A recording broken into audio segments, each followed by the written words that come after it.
This episode is brought to you by Shady Brook Farms. If you're looking for ways to make mealtime healthier in the new year, make your favorite recipes with turkey from Shady Brook Farms. Take the pressure off, keep it simple and tasty without sacrificing flavor for nutrition. Whether you want a delicious sandwich or a post-workout protein, Shady Brook Farms turkey can do it all. Visit shadybrookfarms.com for recipe inspiration and to find retailers near you. Shady Brook Farms. Eat what you love.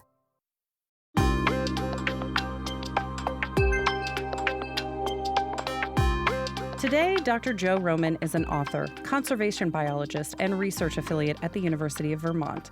But 20 years ago, he was living in Boston and spending his days on the water, collecting European green crabs for his PhD program. These animals are considered one of the most invasive species in saltwater ecosystems. As Roman fished for crabs, a nearby stranger harvested non-native snails to later sell as food, having no idea that he spurred Roman's new perspective on eradicating invasive species. As a conservation biologist, you're often concerned with eating too much. We've taken too many fish out of the ocean or hunted too many birds off land or killed off most of the bison. But it occurred to me that maybe we could flip the script a bit and think about ways that we could use our appetite in a good way.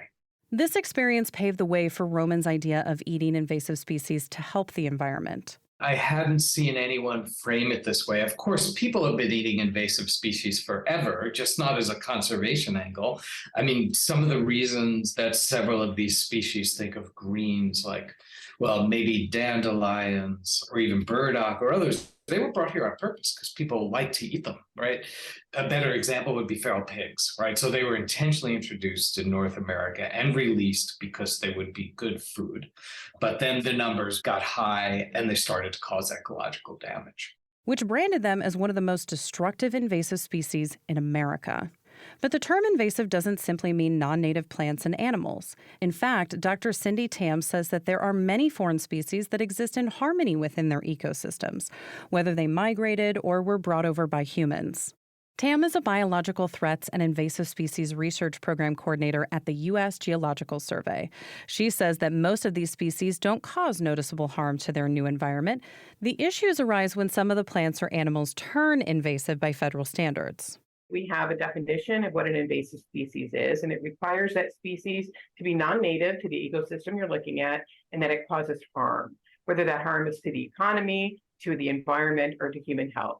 But just because a species is deemed harmful doesn't mean we can't benefit from them in some way.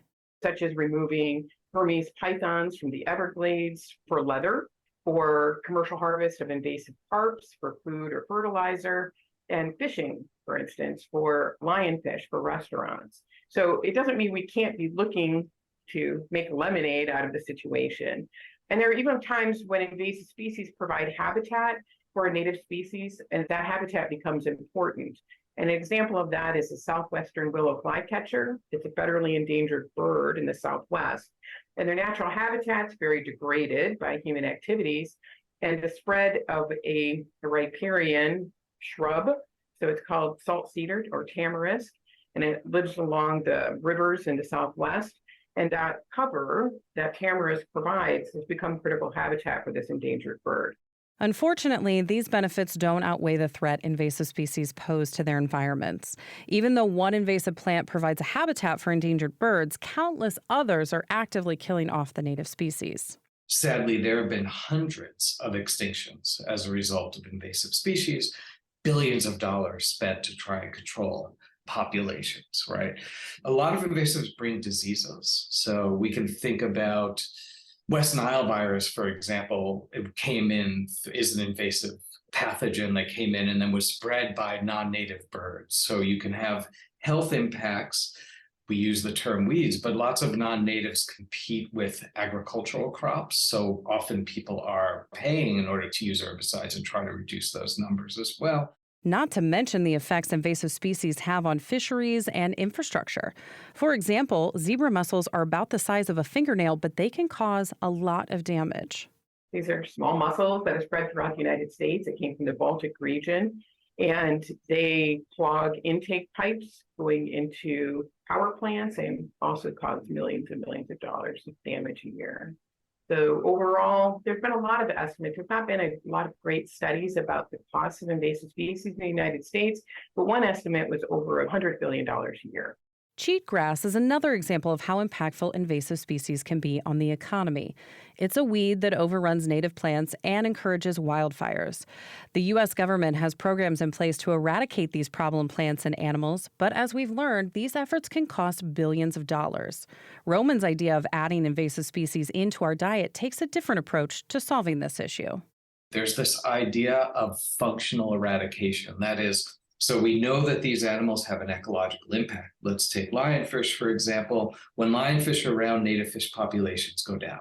And some of these are endangered species. When you take out these lionfish, and we have evidence of this now, those native populations can come back up. We're not going to hunt out. I think it's highly unlikely we'll ever eat every lionfish, honestly. But we can have an impact on the numbers and on their ecological effects when we're eating them. Though invasive species have been an expensive issue for a long time, when Roman first posed this idea in 2004, he says that there wasn't any public interest. People thought it was kind of a cute idea. Some people pushed back. But at that point, the term locavore didn't even exist. This was a while ago. And I have to say, once chefs started to catch on to this idea, and the term invasivorism sort of arose in the following years, we started to see a shift. And I started to see increased interest both from the conservation community as well as people that like to try new local products. The idea of shopping local has become increasingly popular in recent years. Over the last 2 decades, more and more restaurants are joining the farm-to-table movement. It celebrates locally sourced ingredients over processed and imported foods. By including invasive species into your diet, Roman says that we get fresh food from our communities while also helping the ecosystem. In the beginning, when I pitched this idea, I would be like, we have an impact on native species, so it should work on invasives. But now there's evidence since that time, and we'll return to the lionfish as the best example.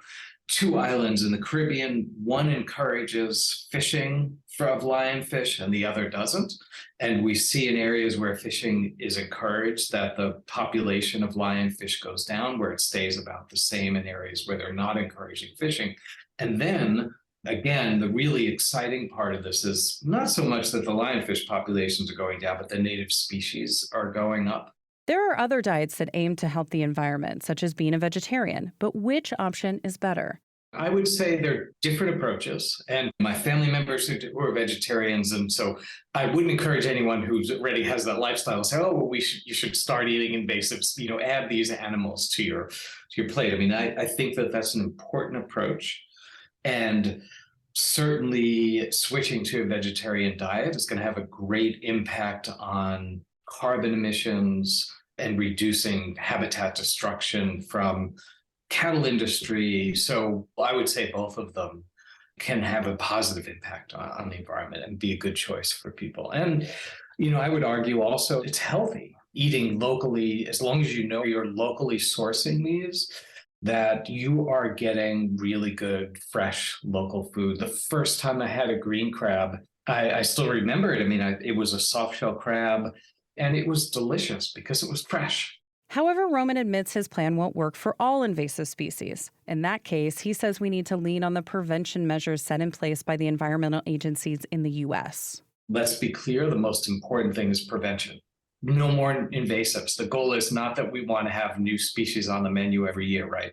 Tam is a part of this process with her position at the U.S. Geological Survey, or USGS. It's the research arm of the Department of the Interior that provides scientific data on natural hazards and the environment. The thing about invasive species management and control is that it takes a lot of different authorities. Some federal agencies can go onto private property and some can't. Some just need to stay within the park borders. States are responsible for managing a lot of invasive species populations. And it really takes bringing all of the expertise and all of the different resources that federal, state, tribal, municipal, and non-governmental organizations can bring to that problem. USGS works with Fish and Wildlife Service and the Army Corps of Engineers and states in the Mississippi River drainage to contain and to reduce the populations of invasive bighead and silver carp. So we all work together with the states. We all bring our resources to attack a very difficult problem, such as the spread of millions of invasive carp. And as these large-scale efforts continue to chip away at invasive populations, Roman says that eating the species in your community is a way you can contribute to the effort. When you're out there, you're getting outside, you're collecting these, you know where it's coming from. I think that has an impact, can be really beneficial in many ways. And that's the way I think of Eat the Invaders, right? Is one tool, one approach among many that we're going to need in order to fight this big problem of invasive species. Roman has created a website called eattheinvaders.org where you can learn more about this topic. He's compiled around 30 different invasive species, where to find them, how to harvest them, and even includes recipe ideas. You can find more information about Doctors Joe Roman and Cindy Tam on our website, radiohealthjournal.org. Our writer-producer is Kristen Farah. Our executive producer is Amira Zaveri. I'm Elizabeth Westfield.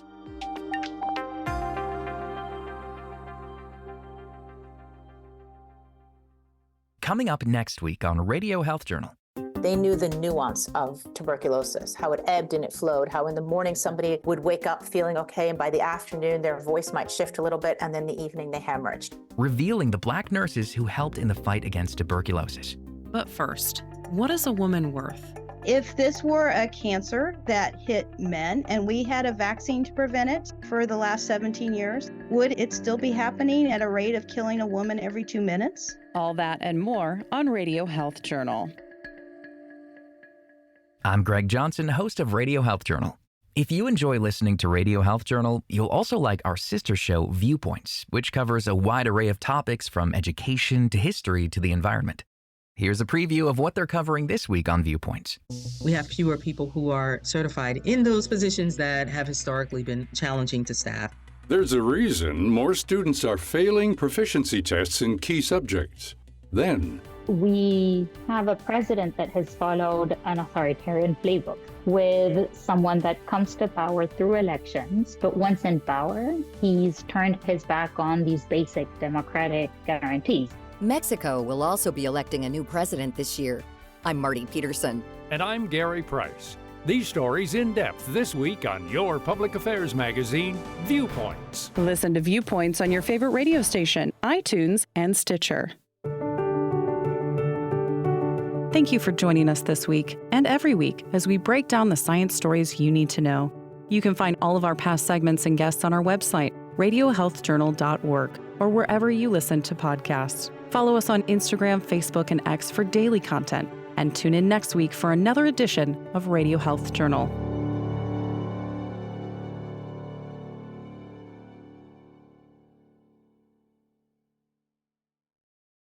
It's time to get your checking account to zero with free checking from PenFed. That's zero ATM fees, zero balance requirements, and zero time spent waiting for your paycheck to direct deposit because you can receive it up to 2 days early.